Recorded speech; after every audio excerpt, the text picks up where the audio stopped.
Cleveland Metro Park Zoo had fused technology and Mother Nature to create a 2-acre indoor jungle, replicating the delicate rainforest ecosystems from 3 continents.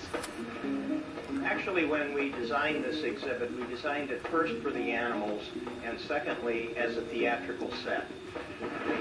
Here, though, what's theatrical for the visitors was also designed to add authenticity for the animals.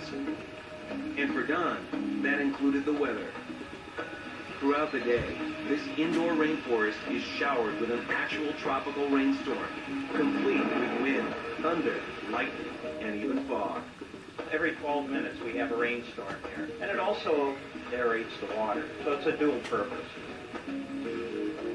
With the climate systems working and the landscape complete, Don and the team now focused on the microenvironments of the more than 600 animals, representing 118 species. It started with the rainforest's smallest ground dwellers. Across the path from the tropical rainstorm, Don reserved a portion of the exhibit for rainforest insects, including thousands of leafcutter ants and deadleaf mantids.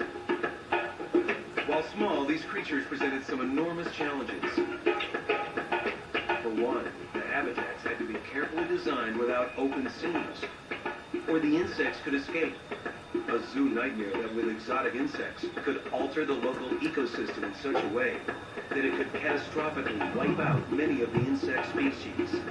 Only with greater security, Don now had to find a way to bring these guys into plain sight.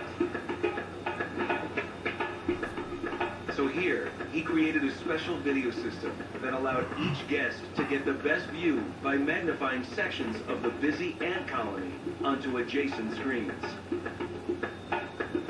Only this problem of the visitors being able to see the animals wasn't limited to the insects. The more than 300 reptiles and amphibians from 50 different species all required environments rich in plant life. So here, Don had to design the mini habitat so that the animals remained immersed while also allowing optimal visibility for the visitor. Still, only one resident had to remain solitary and in sight at all times. A 9-foot-long python. This particular python is called a reticulated python.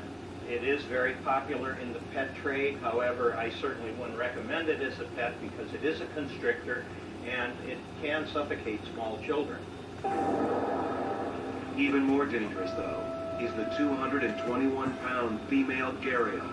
Only here, she would have company, creating a natural representation of the wild. Don boldly added 4 endangered Batagur turtles, as well as fish to the exhibit. Both were prime prey for the gharial in the wild, so to avoid a sudden gharial attack, keepers like Brad Pointer must maintain a continuous vigil on the croc's diet. What I like about the rainforest is the diversity of animals we have here, and I get to work with a wide variety of different reptiles. But my personal favorite animals are crocodilians and turtles, and I get to work with one of the rarest crocodilians in the world, and we have a lot of different endangered species of turtles in it. 2 of the 4 turtles to arrive were already lucky to be alive. Months earlier, they were stuck in an illegal shipment to China when it was confiscated by authorities. Not able to go back to the wild, the turtles were soon sent to Cleveland's rainforest, where they could live out their life and thrive, and all safely in the company of a former foe. With the smaller creatures situated, next came an even bigger hurdle: providing a realistic home to larger rainforest creatures in the indoor environment. First, under the 12,000 square foot atrium, Don created a mixed species habitat for the anteater and the capybara, 2 species known to coexist in the Amazon. Still, beyond these herbivores came an even more daunting challenge: the habitat of the rainforest's most dangerous predators, its big cats. Here, visitors gained virtually unobstructed views of clouded leopards and fishing cats. And it was in this indoor environment Don included the ability for one of the cats to actually hunt. And hunt it does.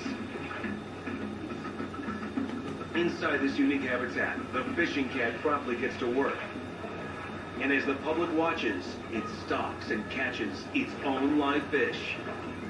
But while fish suffice for some, for most rainforest cats, hunting for prey meant stalking the trees for resident primates. Here, though, while they could look, they couldn't touch. Representing the rainforest tree dwellers are 4 species of endangered tamarins and Francois vertical habitats built into the temple ruins where they can climb freely. Cool.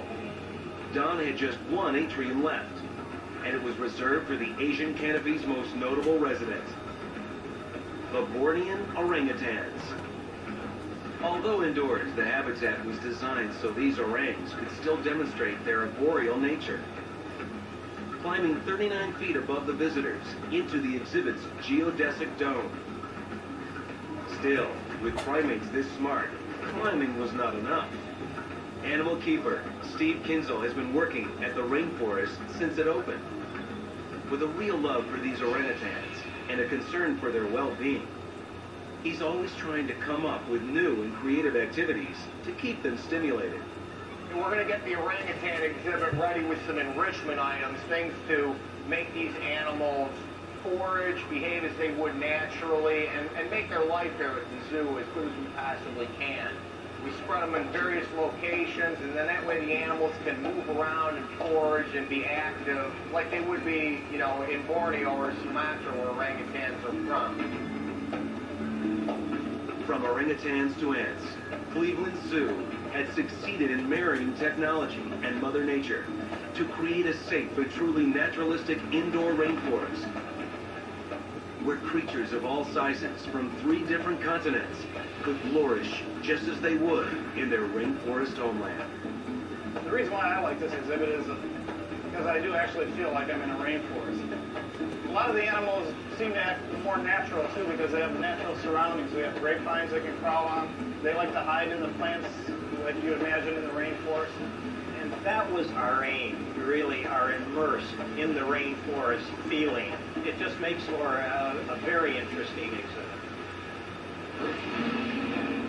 Coming up, savanna animals from a free-ranging exhibit sneak out to a pair of tropical islands ruled by deadly bone-crushing apes. Will they escape with their antlers intact? That's next on Ultimate Zoo.